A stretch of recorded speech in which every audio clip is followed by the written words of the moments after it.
जिन चरण कमल मकरंदा,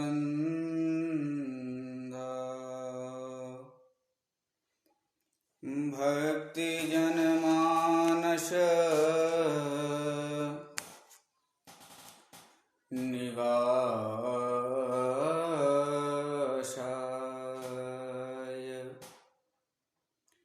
श्री रघुकुल मणि रामचंद्र,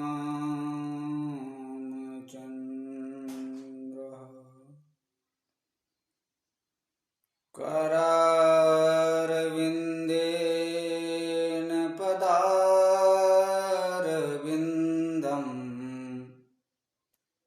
मुखारविंदेन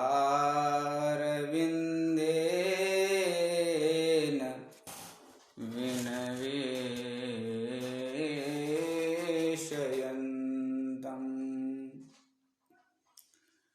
वटस्य पत्रस्य पुटेशयानम्,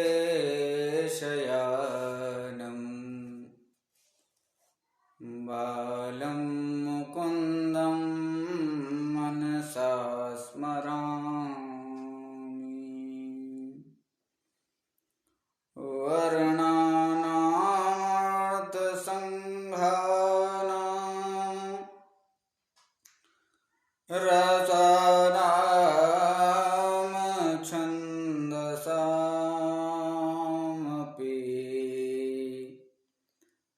मङ्गलानां च कर्तारौ वन्दे वाणी विनायकः, भवानी शङ्करो वन्दे श्रद्धा विश्वासरूपिणो,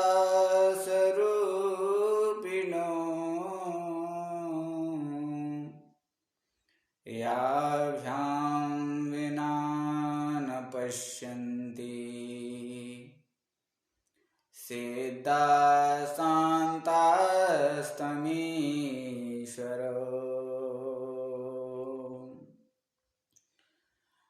दूरवादज्वलिततनुं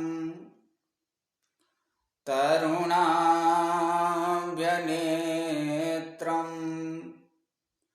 हेमाम्बरविभूषण भूषिताङ्गं,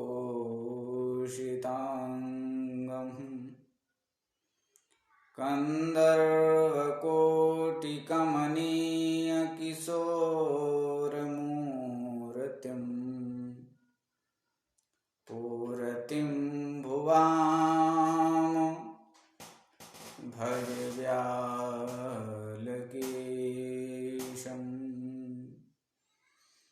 लोकाभिरामं रणरङ्गधीरं,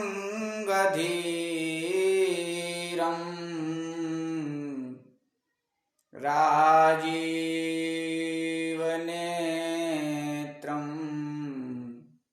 रघुवंशनाथं,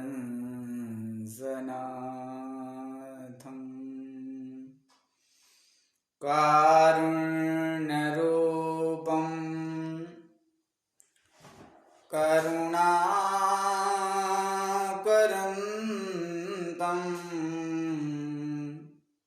श्रीरामचन्द्रं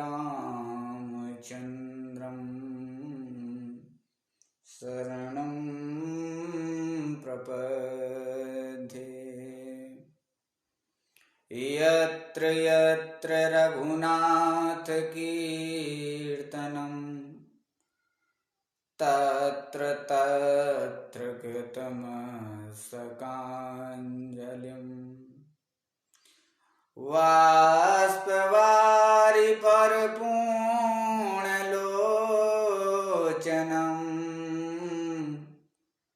मारुति नमत सौक्षकान्तकम्,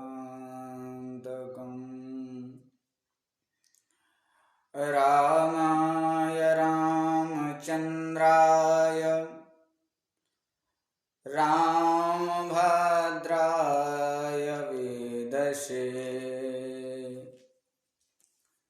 रघुनाथ नाथ नाथाय सीताया पतये नमः। ध्येयं सदा परिभवग्न नमभीष्टदोहम्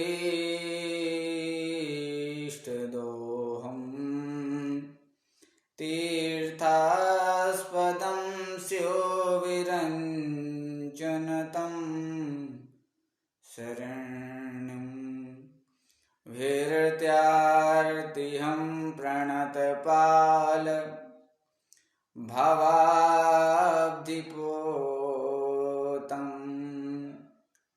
वन्दे महापुरुष ते चरणारविन्दम्।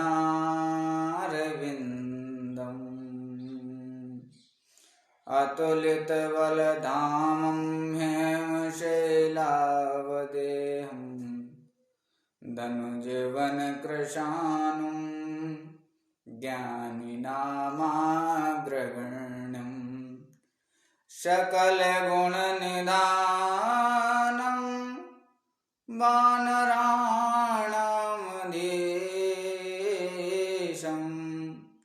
रघुपतिप्रियभक्तं वातजातं नमामि।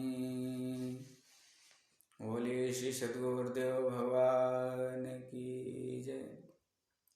श्री हनुमान जी महाराज की जय। श्री राघवेंद्र सरकार की जय। श्री गौरी शंकर भगवान की जय। श्री लक्ष्मी नारायण भगवान की जय। राधा कृष्ण भगवान की जय। विश्व वैदिक धर्म की जय। सनातन धर्म की जय। नमः पार्वती पतये। हर हर महादेव शंभो।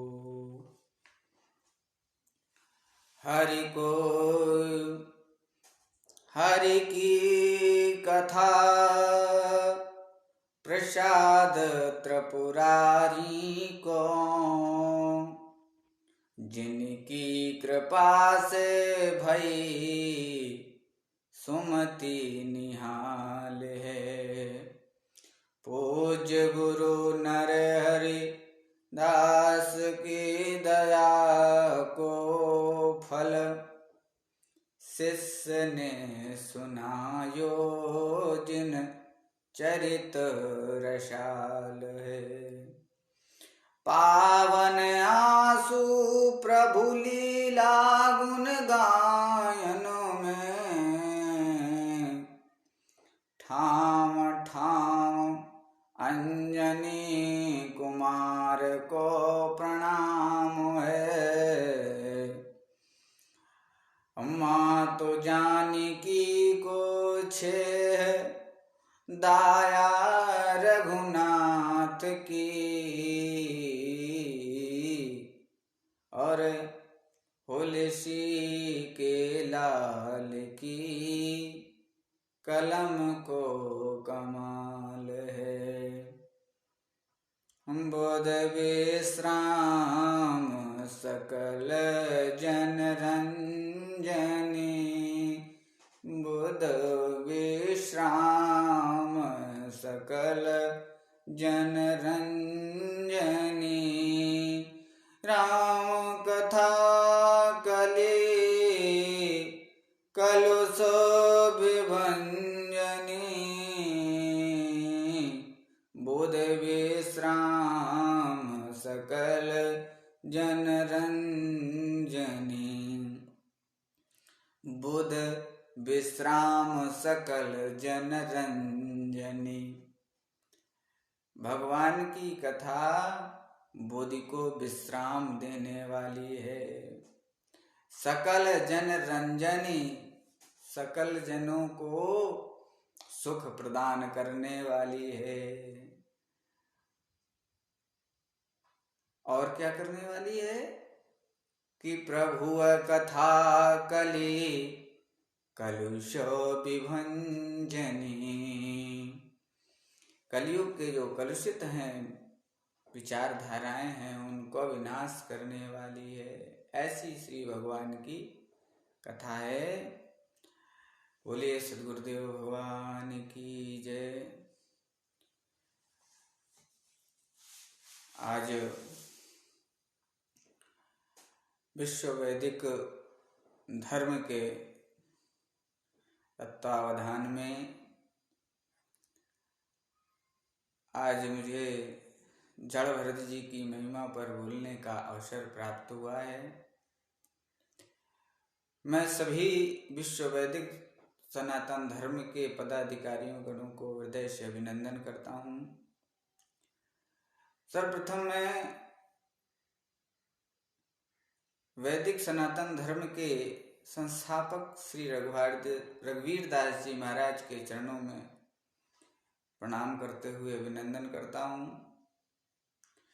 संरक्षक श्री त्रिदंडी स्वामी गोपालाचार्य जी महाराज को हृदय से प्रणाम करता हूँ, अभिनंदन करता हूँ। राष्ट्रीय अध्यक्ष श्री यज्ञाधीन जी महाराज चंद्रशेखर ठाकुर जी को मैं अभिनंदन, वंदन और प्रणाम करता हूँ। राष्ट्रीय उपाध्यक्ष श्री रामकल्प उपाध्याय जी को मैं हृदय से अभिनंदन, वंदन, प्रणाम करता हूँ, जिनके माध्यम से मैं आज आप लोगों के समक्ष प्रस्तुत हुआ हूँ। राष्ट्रीय महासचिव डॉक्टर विशंभर पाठक जी को भी हृदय से अभिनंदन, वंदन। राष्ट्रीय सचिव संजय शुक्ला झा जी को भी अभिनंदन, वंदन। प्रवक्ता श्री राजीव झा और विकास भूषण जी को भी अभिनंदन। स्वतंत्र मीडिया प्रभारी श्री सूबेदार उपाध्याय जी को भी अभिनंदन, वंदन और मीडिया प्रभारी श्री संजय शुक्ला जी को भी अभिनंदन, वंदन, प्रणाम। समस्त पदाधिकारी गणों को मेरा हृदय से अभिनंदन, वंदन और प्रणाम। आए हुए आगंतुक वक्ताओं को भी प्रणाम। भविष्य में संघ से जुड़ने वाले वक्ताओं को भी प्रणाम, संतों को प्रणाम और सुन रहे सभी भक्तों को भी प्रणाम।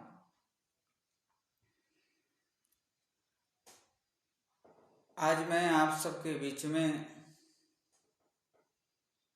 महाराज भरत जी की चर्चा को लेकर के प्रस्तुत हुआ हूँ।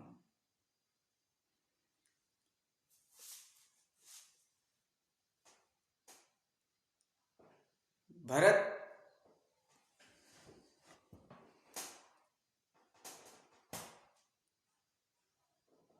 महाराज मनु जी के पुत्र प्रियव्रत और उत्तानपाद। प्रियव्रत के आग्नेन्द्र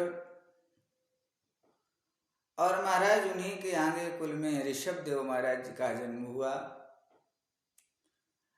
ऋषभ देव जी महाराज के 100 बेटे, जिनमें भरत जी महाराज सबसे बड़े। ऋषभ देव जी महाराज ने अपने बेटों को संस्कार दिए और संस्कारवार बना करके उनको समाज के कार्यों में लगा दिया।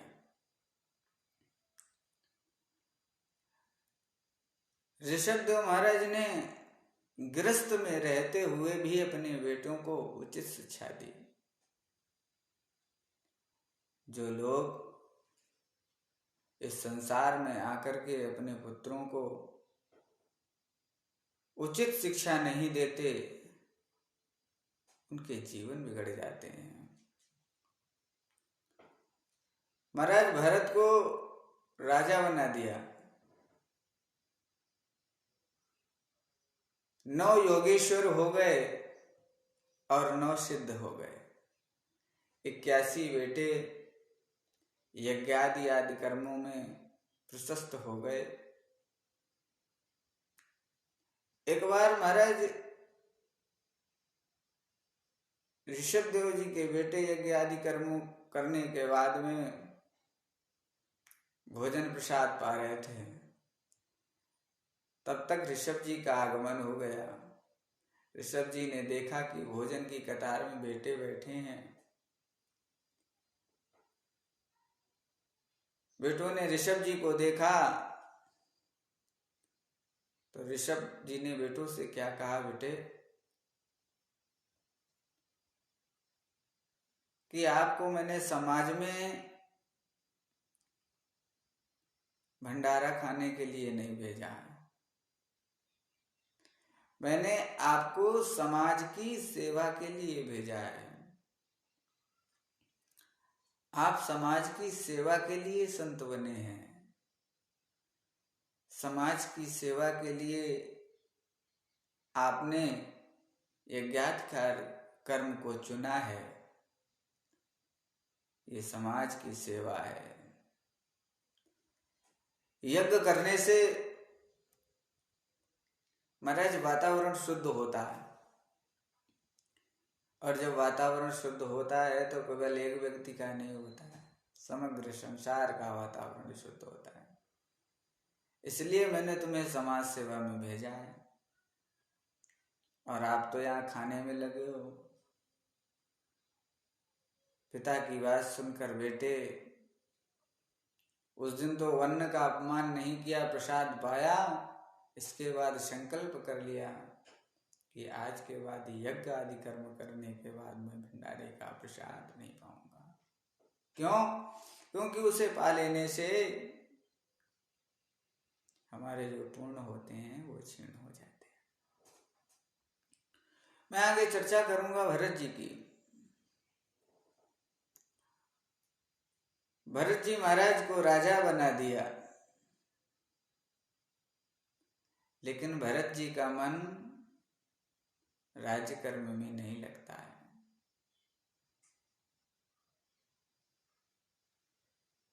मन बड़ा व्यथित रहता है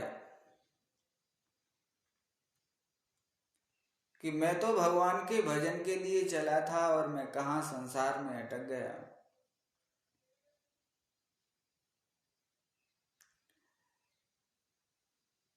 धीरे धीरे समय व्यतीत हुआ। भरत जी ने अपने बेटे को राज सिंहासन दिया और अद्भुत भेष में महाराज भरत जी चले गए हरिद्वार क्षेत्र में। जाकर के महाराज गंगा के किनारे बैठ करके भगवान का भजन करते हैं,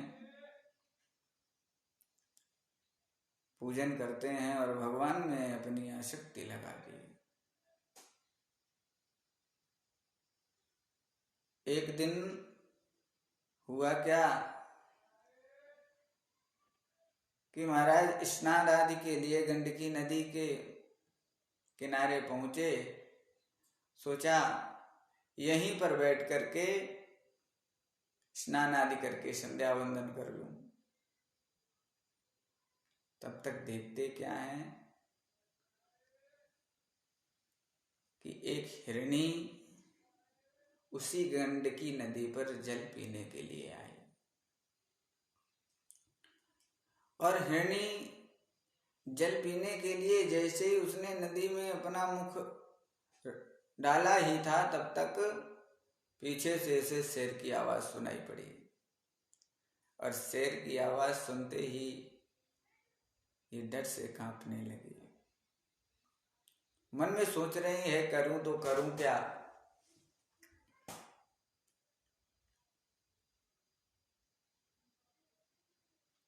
इसने सोचा आगे यदि जाती हूं तो नदी का इतना प्रवाह तेज है, मैं इसी में डूब करके मर जाऊंगी। और यदि पीछे जाती हो तो शेर चला आ रहा है, खा जाएगा। मृत्यु तो दोनों तरफ है। और ये हिरण्यगर्भ से भी है। एक विचार मन में आया कि छलांग लगा दूं। फिर सोचती है प्रसव के कारण मैं इतनी ऊंची छलांग भी नहीं लगा सकती। इसने सोचा जो होगा देखा जाएगा। नदी में उतर गई और उतर करके जैसे तैरते हुए पार करने लगी। नदी का प्रवाह तेज था और इतना तेज था कि इसके अंदर का प्रसव बाहर आ गया। ये एक किनारे पर लगी जा करके अपने पुत्र की स्नेह में इसने खाना पीना छोड़ दिया और प्राण त्याग दिए। इधर जो हिरण का बच्चा था, मृग शावक, उसे भरत जी ने देखा ये तो जल में बह रहा है। विचार किया कि निकाल दूं। फिर मन में विचार आया ना निकालूं। सोचते हैं कि जो आया है उसे जाना है, लेकिन मन में सोचा कि आंखों के सामने यदि मेरे इसकी मृत्यु हो गई तो मुझे पाप लगेगा। आज भरत जी महाराज ने उस मृग के छोटे से बच्चे को उठा लिया और उठाने के बाद उसे अपने आश्रम में ले आए। और जब आश्रम में ले आए तो बाबा जी की कुटिया में कुछ था तो है नहीं। शाम को जाते, वन से फल आदि ले आते, उसी को खा करके सुबह शाम अपने भजन पूजन में मस्त रहते। अब विचार आया ये मृग का बच्चा है, ये कुछ खा भी तो सकता नहीं है, क्या किया जाए।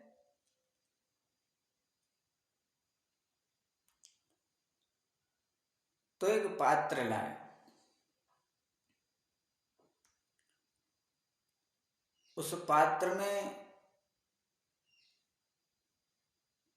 इन्होंने दूध रखा। नगर गए और नगर से दूध लाए। दूध रखा। बालक इतना छोटा था कि उसे पीने की भी जानकारी नहीं थी। सोचा कैसे पिलाएं। इन्होंने एक कपड़े की बत्ती बनाई। कपड़े की बत्ती बनाई और एक सिरा उस पात्र में डाला और दूसरा सिरा उस मृग शावक के मुख में डाला। वो दूध उस कपड़े के सहारे मृग शावक उसे पीता। धीरे धीरे मृग शावक बड़ा हो गया। महाराज जी का भी ध्यान पूजा से हटने लगा। क्यों हटने लगा? मृग जैसे जैसे बड़ा होने लगा तो उसके खाने की व्यवस्था, उसे देखने की व्यवस्था, कहीं जंगल के जानवर उसे खा न जाए, इसलिए महाराज जी का ध्यान मृग सोने पर लगा रहता।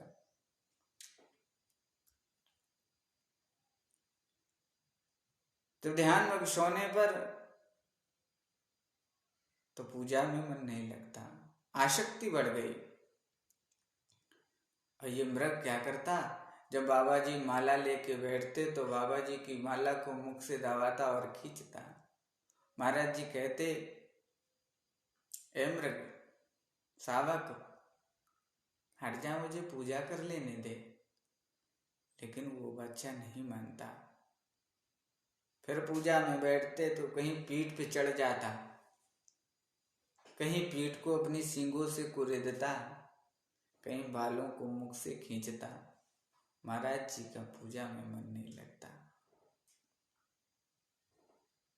एक दिन किसी कार्य के वश भरत जी कहीं चले गए और आश्रम में मृगशावक को छोड़ दिया। छोड़ने के बाद मृगशावक ने देखा क्या कि जंगल से हिरणों का झुंड चला रहा है, और उस झुंड को देख करके इसने अपने को देखा। जब अपने को देखा और उन हिरणों को देखा तो इसने मन में सोचा कि ये तो हमारी बिरादरी के लोग हैं, हमारी ही तरह हैं। और ये उछलता हुआ उन मृगों के बीच में चला गया। जब मृगों के बीच में चला गया, मृगों ने देखा कि ये तो हमारे साथ वाला है नहीं, तो सभी मृगों ने मिलकर इसे मार दिया। एक बात बता दें, खतरा बिरादरी वालों से होता है और किसी से नहीं होता, इसलिए बड़ी सावधानी के साथ रहना चाहिए। आज मृगशावक ने इसे मार दिया और मृग जंगल को चले गए। जब जंगल चले गए, संध्या के समय में महाराज भरत जी आश्रम में आए, आवाज लगाई मृग को, लेकिन मृग ना हो तो बोले। वहां तो था ही नहीं। महाराज जी ने सोचा कहीं चरने चला गया होगा। इंतजार करते रहे कि अब आता होगा, अब आता होगा। रात्रि होने लगी। अब तो भरत जी महाराज मृग को खोजने लगे। चारों तरफ खोजते हैं, कहीं मृग मिलता नहीं। महाराज की मृग पर आसक्ति इतनी थी कि महाराज ने भोजन त्याग दिया। भजन तो छूट ही गया, लेकिन भोजन भी छूट गया। और महाराज उसी की आसक्ति में इनके प्राण भी छूट गए।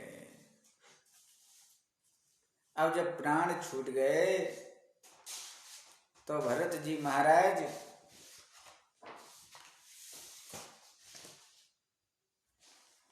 को दूसरा जन्म मिला।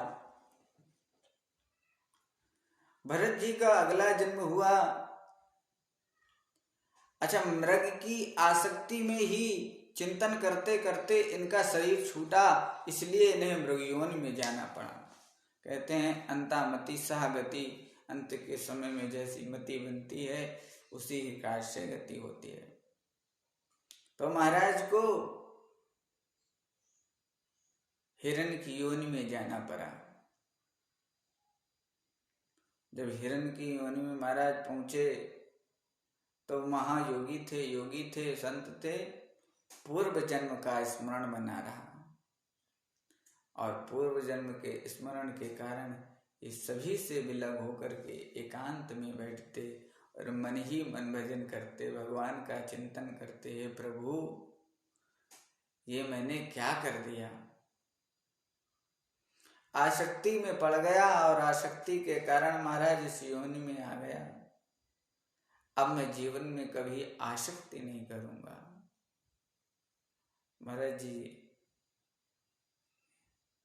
भरत जी ने अपना जीवन हिरण की योनि में व्यतीत किया। समय आया और महाप्राण हो गया, पुनः जन्म मिला।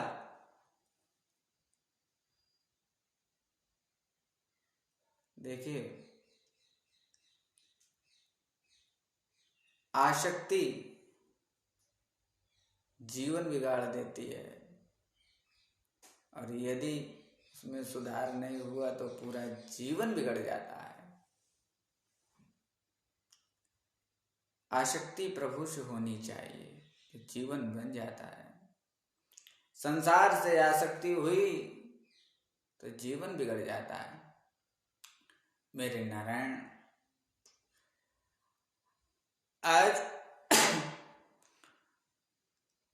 जड़ हिरण का अंत हुआ और अगले जन्म में महाराज अंगिरा गोत्री ब्राह्मण के घर में इनका जन्म हुआ, जड़ भरत जी का।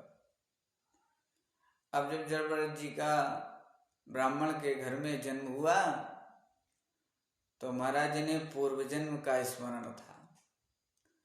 पूर्व जन्म का स्मरण होने के कारण महाराज जड़ भरत जी ने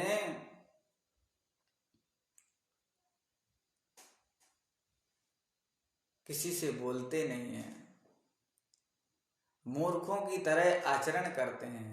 जानते हैं कि मूर्खों की तरह आचरण करेंगे तो खुद ही लोग नहीं हमसे बोलेंगे। आज मूर्खों की तरह आचरण करते हैं जड़ भरत जी, और इनका यहाँ भी नाम भरत पड़ा। आचरण जड़ होने के कारण इन्हें जड़ भरत कहा जाने लगा। अब तो महाराज जड़ भरत जी थोड़े थोड़े बड़े होते हैं। जैसे ही बड़े हुए तो जड़ भरत जी मूर्खों की तरह आचरण करने लगते हैं।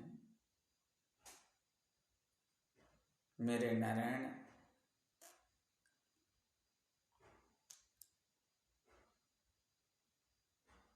एक दिन की बात है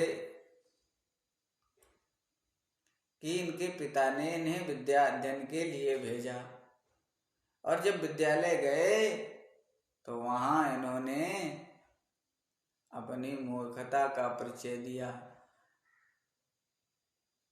मास्टर ने कहा चलो तुम पढ़ने लायक नहीं हो। पिता ने बहुत प्रयास किया,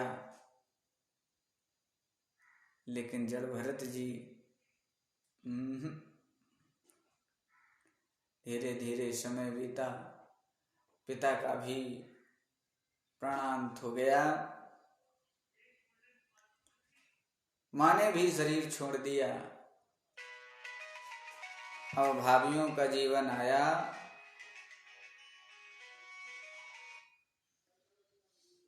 जब भाभियों का समय आया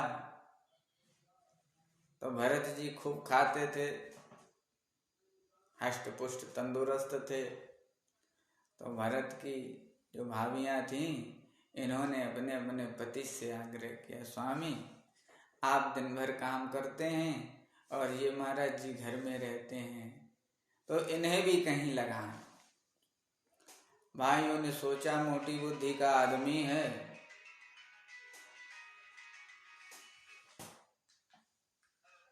हेलो, थोड़ी देर में, तो सोचा मोटी बुद्धि का आदमी है, इसे कहीं ना कहीं लगा लीजिए। अब तो भरत के भाई इसे काम पे लगा दिए, लेकिन भरत जी वहां भी अपना काम बिगाड़ देते हैं। भरत के भाइयों ने कहा महाराज यदि गड्ढा खोदने के लिए कह देते हैं तो इतना खोद देते हैं कि कुआं बन जाए, और यदि पूरने को कह दें तो इतना कि पहाड़ बना दें। एक दिन भरत के भाइयों ने सोचा कि इन्हें खेतों में ले जाएं, इनसे काम करवाएं। भरत जी को खेतों में ले गए और भरत जी से कहा, भरत मैं किसी काम से बाहर जा रहा हूं और ये आज खेत को तुम जोत देना। भरत ने कहा भैया मुझे जोतना नहीं आता। भाइयों ने बताया कि भरत मैं तुम्हें बताता हूं। हल की मुठिया पकड़ी और बैल को हाँकते हुए एक खेत का चक्कर लगा दिया, और जब एक चक्कर लगा दिया तो क्या हुआ, भरत जी उसी चक्कर पे चक्कर लगाते रहे। सुबह से संध्या हो गई, भरत जी उसी के ऊपर चला रहे थे। अब खेत में चारों तरफ से नालियां बना दी भरत जी ने, शाम के भाई आए तो भाइयों ने देखा और भरत से कहा, भरत खेत जुत गया। भरत ने कहा, भैया जैसा बताया था वैसा ही कर दिया। खेत में देखा जाके तो चारों तरफ गहराई से जुता हुआ था। भाइयों ने कहा, ये तो मूर्ख है, किसी काम का नहीं। अब तो जड़ भरत जी ने सोचा, चलो इस काम से भी छुट्टी मिली है, भगवान का भजन करेंगे। अगले ही दिन भरत के भाइयों ने रखवाली के लिए भरत जी को बिठा दिया। काहे में? एक मकाई के खेत में भरत जी रखवाली के लिए बैठा दिए गए। अब भरत जी ने सोचा कि अब क्या करें। चिड़ियों ने देखा कि टटुए के ऊपर कोई बैठा है तो खेत के बाहर तक आती हैं और घूम के चली जाती हैं। गाय आती हैं और देखती हैं, वापस हो जाती हैं क्योंकि कोई बैठा है। भरत जी ने कहा, सोचा कि गौएं हैं गोपाल की, ये गोपाल की गौएं हैं, मैं इन्हें क्यों भगाऊं। और भगवान के बनाए हुए सभी जीव हैं। अब मेड़ पर बैठे बैठे भरत जी कहते हैं, क्या कहते हैं कि राम की चिड़ैया और राम ही गुखितवा, राम की चिड़ैया और राम ही गुखितवा,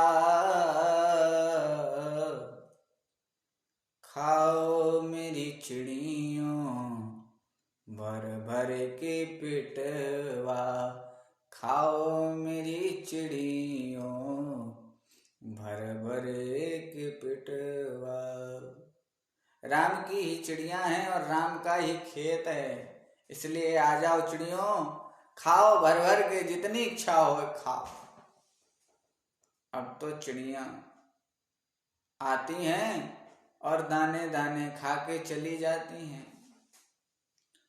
कुछ दिनों के बाद भाइयों ने सोचा, अब तो फसल पक गई होगी, चलो चलते हैं। खेत में देखा जाके तो सारा खेत गायों ने चर डाला। जो मकाई के भुट्टे हैं उनमें दाने नहीं हैं, खाली भुट्टे लगे हैं, उनको चिड़ियों ने चुन डाला। भरत के भाइयों ने कहा, भरत ये क्या किया तूने? आज भरत के भाइयों ने भरत को पीटा। भरत ने कहा, भैया क्यों मार रहे हो? भरत के भाइयों ने कहा, पता नहीं है क्यों मार रहे हैं।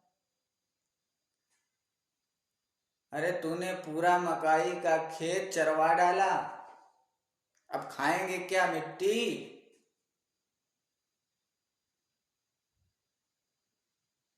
भरत ने कहा, भैया जितना प्रभु को देना होता है उतना ही देता है। भरत के भाइयों ने कहा, ज्यादा ज्ञान मत बघार, इसमें 10 मन का बीघा होता था, 10 मन अनाज होता था और तूने सब चरवा दिया। भरत ने कहा, भैया कटवाओ मड़वाओ, और यदि कम निकले तो हमसे कहना, क्योंकि प्रभु किसी के साथ अन्याय नहीं करते। भरत के भाइयों ने कहा, यदि कम निकला तो भरत तेरी खैर नहीं। भरत जी ने कहा, ठीक है महाराज। आज बुलाया काटने वालों को, मजदूरों ने खेत की हालत देखी तो भरत से के भाइयों से कहा, भैया इसमें कुछ नहीं है, क्यों आप मजदूरी देने के लिए चाहते हैं? भरत के भाइयों ने कहा, तुम्हें इससे मतलब, तुम्हें काटना है। मजदूरों ने कहा हमें क्या मतलब, हमें तो पैसे से, मजदूरी से मतलब। आज मजदूरों ने काटा, माड़ा और एकत्रित किया। एकत्रित करने के बाद जब उसको नापा गया, तौला गया तो पूरा 10 मन हुआ। भरत के भाइयों ने सोचा गलत किया 10 मन बता के, ज्यादा बता देते तो ज्यादा भी मिल जाता।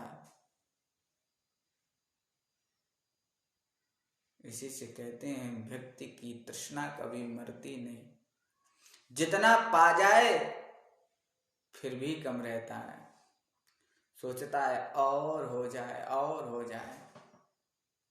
हमारे पास गाड़ी हो, पहले तो सोचता है पैसा हो जाए, पैसा हुआ, बोला और हो जाए तो मकान बन जाए, मकान बन गया प्रभु की कृपा से।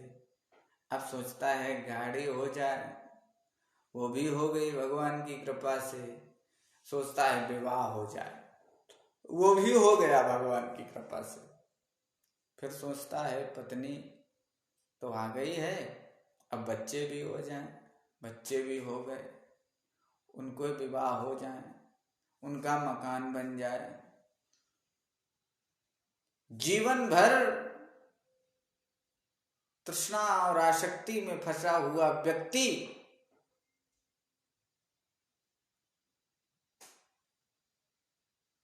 अंत में हाय हाय करता हुआ भगवान के पास चला जाता है और उसे जन्म नहीं मिलता।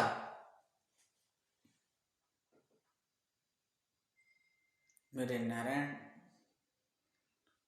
भरत जी के भाइयों ने भरत को कहा भरत तूने ठीक कहा था। भरत जी को भाइयों ने कहा चलो भरत घर चलते हैं। भरत ने कहा नहीं, अब मैं घर नहीं जाऊंगा। भरत जी ने घर छोड़ दिया और भरत जी एक मंदिर के पास जाकर के बैठ करके भगवान का भजन करने लगे। भजन कर रहे हैं, इधर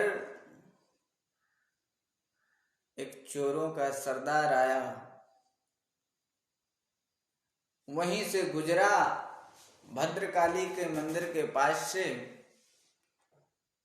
तो उसे अपनी मन्नत याद आ गई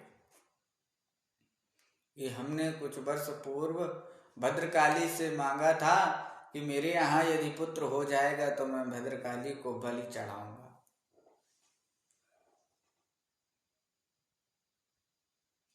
और मेरे पुत्र हो गया। आज मैं मंदिर के सामने आया हूं, मुझे याद आ गया।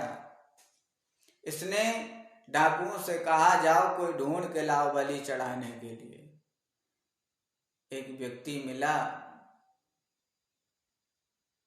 खिलाया पिलाया बैठाया, उसे आभास हो गया और रात में वो व्यक्ति भाग गया। अब चोरों के सरदार ने सोचा क्या किया जाए, तो मंदिर के बाहर बैठे भरत जी को देखा, माला चला रहे थे।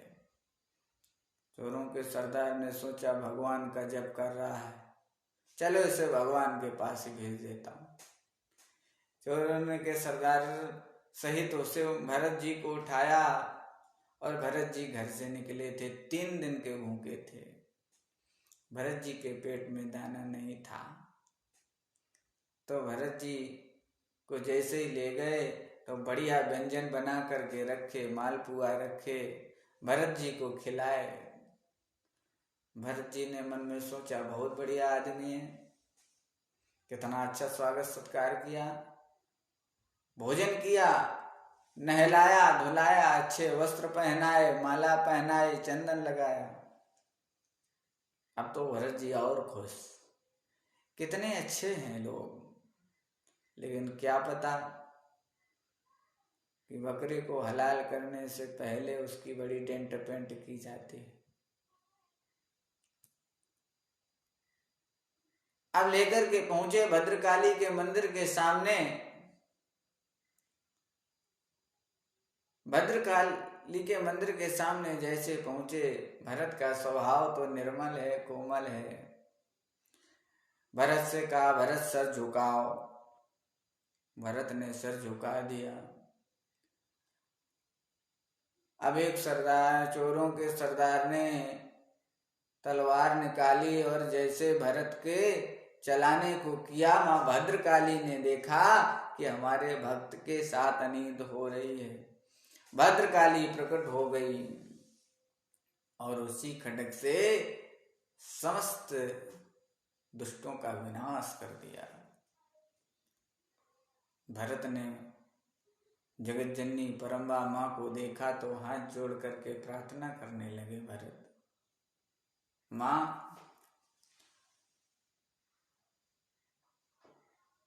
मैंने सुना था कि मां का हृदय बड़ा कोमल होता है।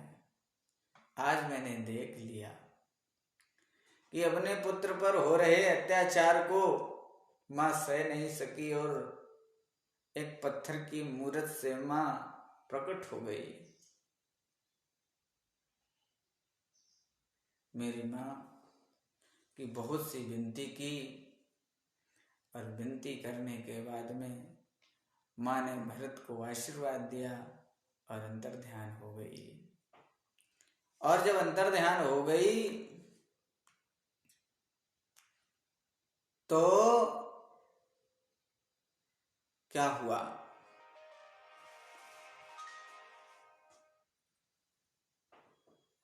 भरत जी फिर मंदिर के पास बैठे माला कर रहे थे। इधर राजा रघुगण कपिल भगवान के आश्रम में ज्ञान प्राप्त करने हेतु जा रहा था और काहे से जा रहा था? पालकी से। 4 कहार पालकी उठा करके राजा रघुगण को लिए जा रहे थे।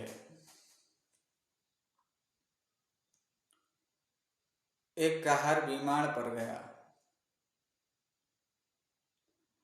कहारों ने कहा, महाराज एक कहार बीमार पड़ गया। राजा ने कहा, जाओ कहार की व्यवस्था करो। कहार गए और मंदिर के पास से गुजरे तो देखा भरत जी महाराज बैठे माला चला रहे थे। कहारों ने कहा, बन गया काम।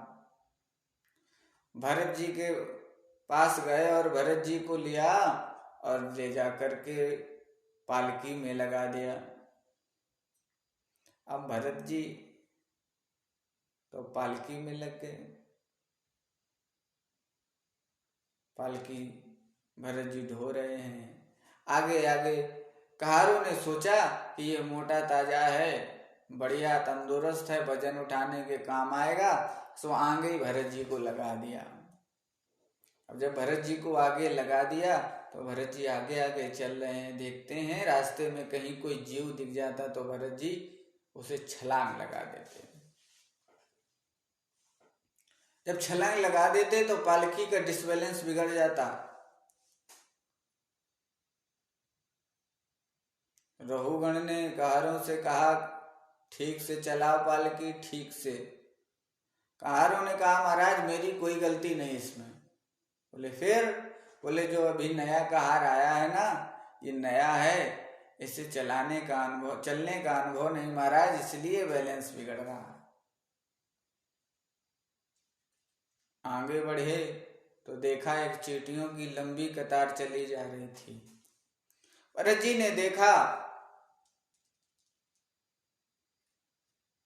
कि आगे चींटियों की लंबी कतार है। सोचा कि जीवों की हत्या न हो जाए, तो भरत जी पीछे से दौड़े और लंबी छलांग लगाई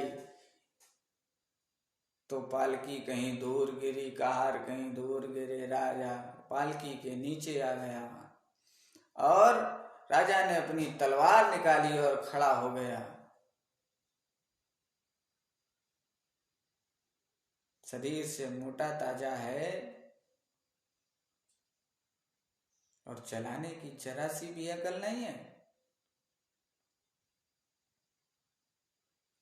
ऐसे कार्य करते हो जैसे बहुत दुबले पतले हो। व्यंग किया।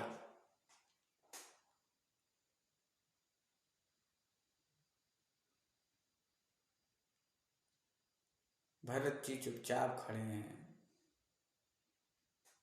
भरत जी ने सोचा अब नहीं बोलूंगा तो फिर काम बिगड़ जाएगा।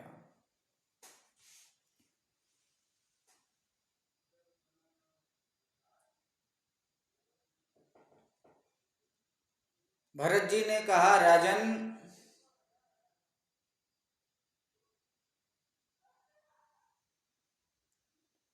मोटा होना पतला होना ये मेरा स्वभाव नहीं है।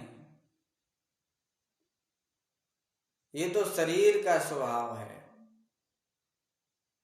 और राजन, तुम कह रहे हो कि मैं तुझे दंड दूंगा, तो राजन मुझे दंड तुम नहीं दे सकते।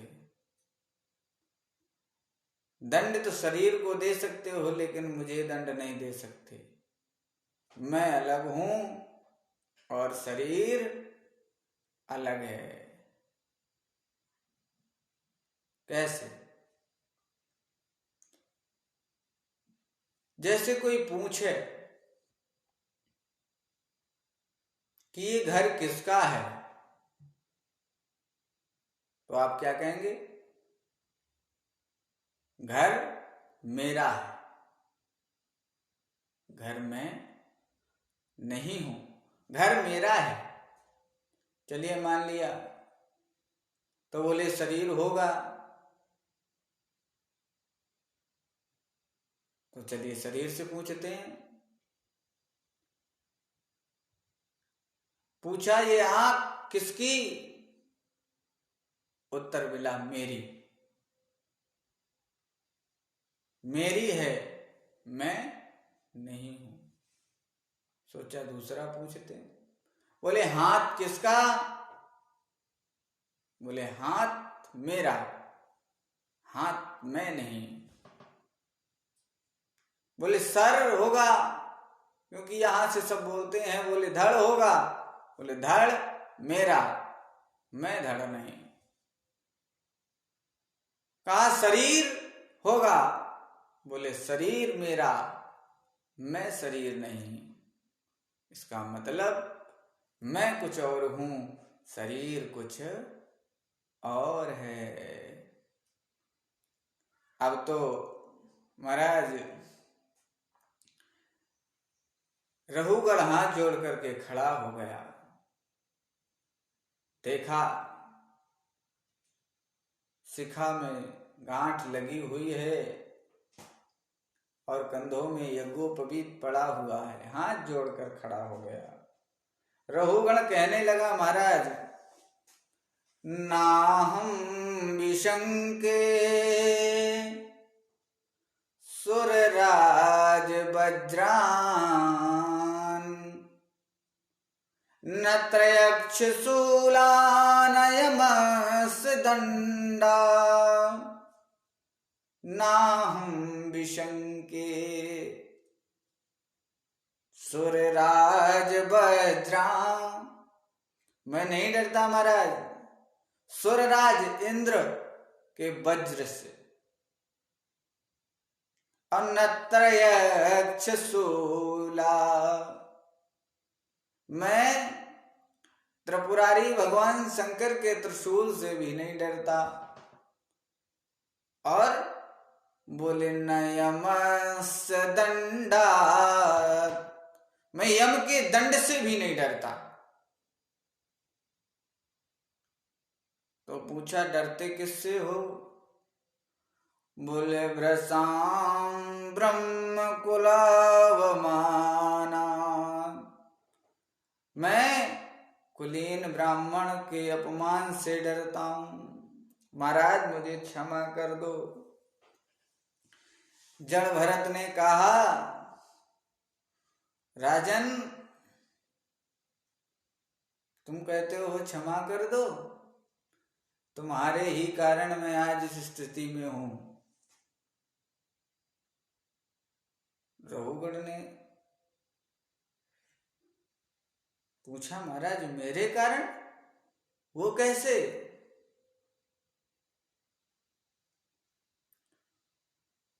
जड़ भरत जी ने कहा,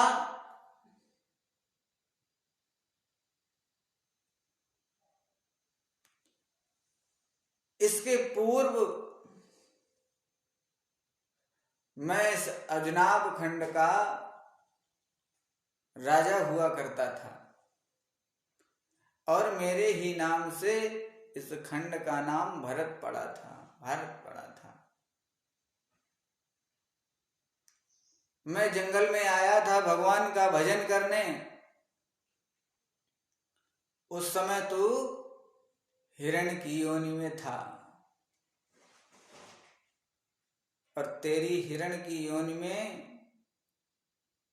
मुझे तुझ पर आसक्ति हो गई थी।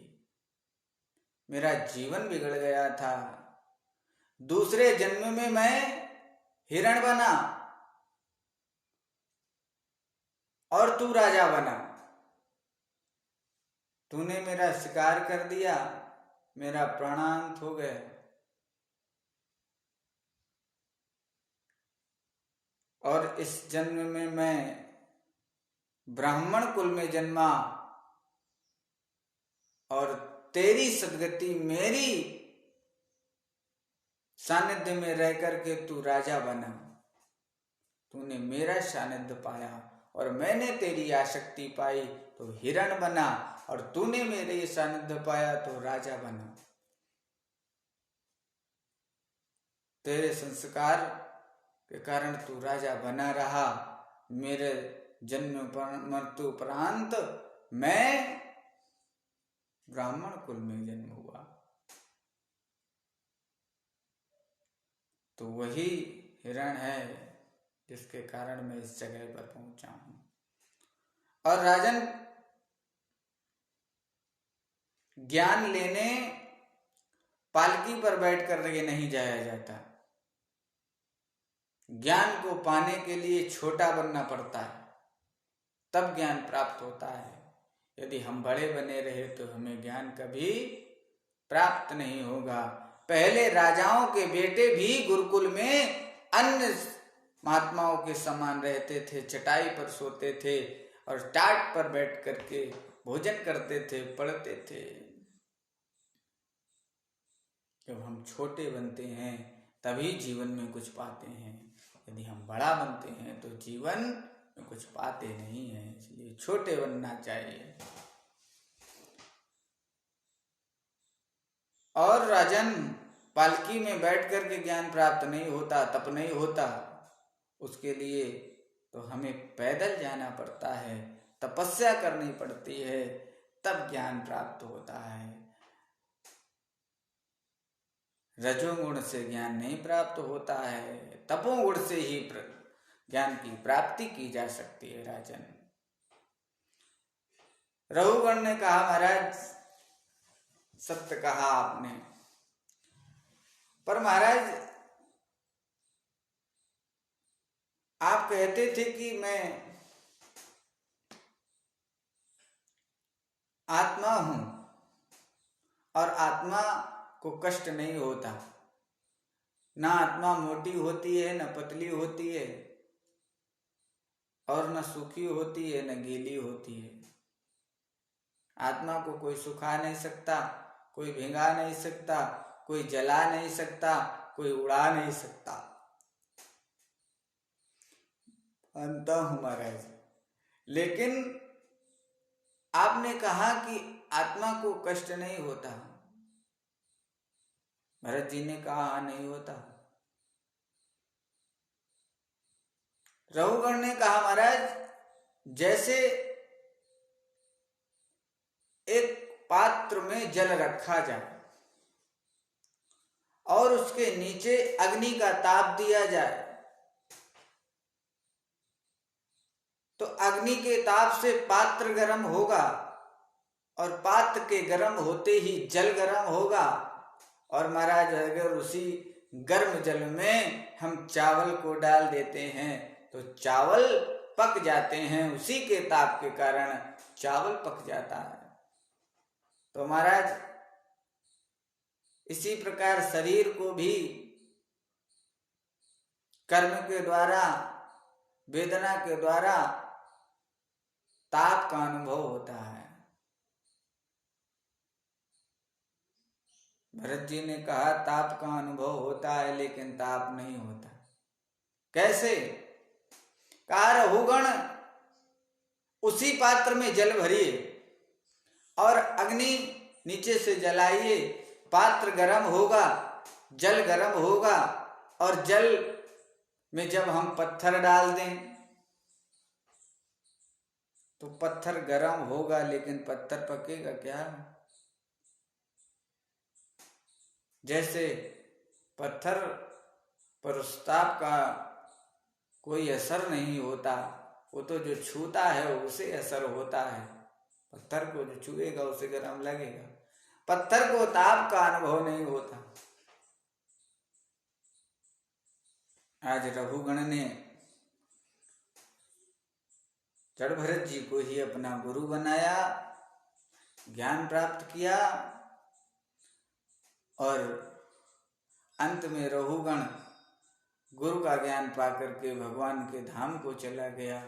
जड़ भरत जी प्रभु के चरणों में विलीन हो गए।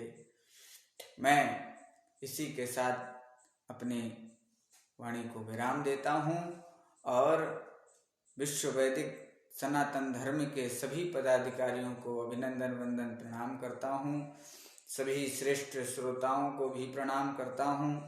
अभी तक के आए हुए सभी वक्ताओं को और आने वाले सभी वक्ताओं को हृदय से अभिनंदन प्रणाम करता हूँ और चाहता हूँ कि सभी मिलजुल करके अपने सनातन धर्म की ध्वजा पताका को विश्व स्तर पर लहराएं और जो हमारी संस्कृति है, हमारा धर्म है, इसे विश्व गुरु बनाने का प्रयास करें। मैं इसी के साथ वाणी को विराम देता हूँ। जय जय श्री राधे, जय जय श्री राधे। सनातन धर्म की जय।